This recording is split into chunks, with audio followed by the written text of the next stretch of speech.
करण्यात आलेला आहे। मात्र प्रत्येक हल्ल्याला प्रत्युत्तर भारतीय सेनेने दिले। भारतावर हल्ला करणं हे पाक सैन्याला महागात पडलंय। अमेरिका परराष्ट्र सचिव मार्को रुबियो दोन्ही देशांच्या आता संपर्कात आहेत। भारत पाक संघर्ष संपवण्याचा प्रयत्न करत आहोत असं अमेरिकेचं म्हणणं आहे। दोन्ही देशांचे दशकांपासूनचे एकमेकांशी मतभेद आहेत असं अमेरिकेनं पुन्हा एकदा म्हटलेलं आहे। राष्ट्राध्यक्षांना भारत पाक तणाव लवकर कमी करायचा आहे असं त्यांचं म्हणणं आहे। महत्त्वाची बातमी आपण पाहताय, अमेरिका भारत पाक या तणावावर अगदी बारकाईने लक्ष ठेवून आहे। अगदी पहिल्या दिवसापासून भारत पाक संघर्ष संपवण्याचा प्रयत्न आम्ही करत आहोत असं अमेरिकेचं म्हणणं आहे। दोन्ही देशांचे अनेक दशकांपासूनचे एकमेकांशी मतभेद आहेत हे अमेरिका मान्य करत आहे। आणि ज्या वेळेला ऑपरेशन सिंधूर राबवण्यात आलेलं होतं त्याच्यानंतर डोनाल्ड ट्रम्प यांची आलेली प्रतिक्रिया ती सुद्धा अशीच होती की हे साहजिकच होतं। पहलगाममध्ये हल्ला झाला त्याच्यानंतर भारत असं काही करेल असं वाटलेलंच होतं अशी प्रतिक्रिया त्यांची होती। मात्र आता भारत पाकिस्तानमध्ये तणाव वाढलेला आहे आणि अशा पद्धतीने आता दुसरा दिवस आहे ज्यावेळेला पाकिस्तानकडून भारतावर ड्रोन आणि मिसाईल्स टाकले जात आहेत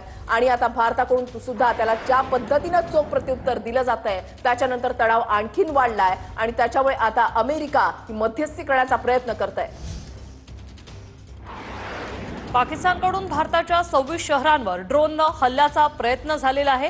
4 राज्यांमधील 26 शहरांवर पाकचा हा ड्रोन हल्ला आज पाहायला मिळालेला आहे। भारतीय सैन्यानं पाकचा ड्रोन हल्ला हाणून पाडलेला आहे। एकही हल्ला यशस्वी झालेला नाहीये। भारतीय सैन्याकडून सर्व ड्रोन हल्ल्यांना प्रत्युत्तर देण्यात आलेलं आहे। 26 शहरांना आज टार्गेट केलं गेलं। श्रीनगर एअरपोर्ट जवळ देखील 6 ते 7 स्फोटांचे सध्या आवाज येतात।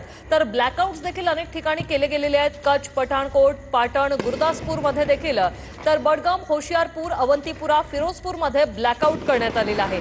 सायरन वाजवण्यात आलेले आहे। उरी, जम्मू, पूंछ आणि सांबा या परिसरात ब्लॅकआउट करून हे ड्रोन हल्ले जे आहेत त्याचं प्रत्युत्तर दिलं गेले। तर राजौरी, श्रीनगर, जैसलमेर आणि अमृतसरमध्ये गोळीबार देखील झालेला आहे। ड्रोन हल्ले देखील उधळून लावलेले आहेत आणि भारतीय सैन्य कशा प्रकारे कोणत्याही वेळी तुम्ही हल्ला करा आम्ही तयार आहोत हे पुन्हा एकदा दाखवून दिले। माणिसकी शून्य पाकिस्तान धार्मिक स्थळांना टार्गेट करतंय, एअरपोर्टना टार्गेट करतंय, नागरी वस्त्यांना टार्गेट करतंय, नागरिकांना टार्गेट करतंय। एलओसी जवळ ज्या पद्धतीनं पाकिस्तानकडून शस्त्रसंधीचं उल्लंघन केलं जात आहे आणि रहिवासी नागरी वस्त्यांना टार्गेट केलं जात आहे, भारतीय सैन्याकडून सुद्धा त्याच पद्धतीनं प्रत्युत्तर जे ते दिलं जात आहे। पाकिस्तानी चौक्या नेस्तनाबूत करण्यात आलेल्या आहेत। प्रत्येक ड्रोन पाकिस्तानचा, प्रत्येक मिसाईल पाकिस्तानचं ते उडून लावलं जात आहे हवेतच। अगदी काही क्षणातच, काही सेकंदातच हे ड्रोन, हे मिसाईल नेस्तनाबूत केले जात आहेत।